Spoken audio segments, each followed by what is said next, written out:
6 ಲಕ್ಷ ಮೌಲ್ಯದ ಚಿನ್ನ ಮಾರಾಟಕ್ಕೆ ಬಂದಿದ್ದ ಮಹಿಳೆಯನ್ನ ಬಂಧಿಸಲಾಗಿದೆ. ರಾಣೆಬೆನ್ನೂರಿನಲ್ಲಿ ಹುಬ್ಬಳ್ಳಿ ಮೂಲದ ಶ್ರೀದೇವಿಯನ್ನ ಬಂಧಿಸಲಾಗಿದೆ. 40 ಗ್ರಾಂ ಚಿನ್ನದೊಂದಿಗೆ ಗೋಲ್ಡ್ ಕಂಪನಿಗೆ ಶ್ರೀದೇವಿ ಬಂದಿದ್ರು. ಕಳ್ಳತನ ಮಾಡಿದ್ದ ಚಿನ್ನದೊಂದಿಗೆ ಬಂದಿದ್ದ ಶ್ರೀದೇವಿ ಗೋಲ್ಡ್ ಕಂಪನಿಯ ಸಿಬ್ಬಂದಿಗೆ ಮಹಿಳೆಯ ಬಗ್ಗೆ ಅನುಮಾನ ಬರುತ್ತೆ. ಅನುಮಾನ ಬಂದು ಪೊಲೀಸರಿಗೆ ಮಾಹಿತಿಯನ್ನ ಕೊಡ್ತಾರೆ. ಸ್ಥಳಕ್ಕೆ ಬಂದಂತಹ ಪೊಲೀಸರು ಚಿನ್ನ ತಂದಿದ್ದ ಮಹಿಳೆಯನ್ನ ಬಂಧಿಸಿದ್ದಾರೆ. ಇದು ಕಳ್ಳತನ ಮಾಡಿದ್ದ ಚಿನ್ನ ಅನ್ನೋದು ಗೊತ್ತಾಗಿದೆ. ಬಂಧಿತ ಮಹಿಳೆ ಶ್ರೀದೇವಿಯ ಫೋಟೋವನ್ನು ಒಂದು ಕಡೆ ಗಮನಿಸ್ತಾ ಇದ್ದೀರಿ.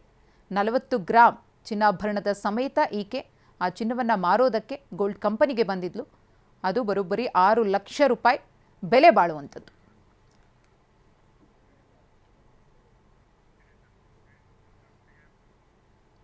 ಹಲ್ಲು ನೋವು ಅಂತ ಬಂದ ಮಹಿಳೆ ಕೋಮಾಗೆ ಶಿಫ್ಟ್. 40 ದಿನಗಳಿಂದ ಕೋಮಾದಲ್ಲೇ ಮಹಿಳೆ ಇದ್ದಾರೆ. ಹಲ್ಲು ನೋವು ಅಂತ ಈ ಮಹಿಳೆ ಬಂದಿರುವುದು. ಅದಾದ್ಮೇಲೆ ಏನಾಯಿತು ಏನೋ, 40 ದಿನಗಳಿಂದ ಕೋಮಾದಲ್ಲೇ ಇದ್ದಾರೆ. ಕಲಬುರಗಿಯಲ್ಲಿ ವೈದ್ಯರ ವಿರುದ್ಧ ಕುಟುಂಬಸ್ಥರ ಆರೋಪ. ವೈದ್ಯರ ಎಡವಟ್ಟಿನಿಂದಲೇ ಇವತ್ತು ಮಹಿಳೆ ಕೋಮಾದಲ್ಲಿದ್ದಾರೆ ಅಂತ.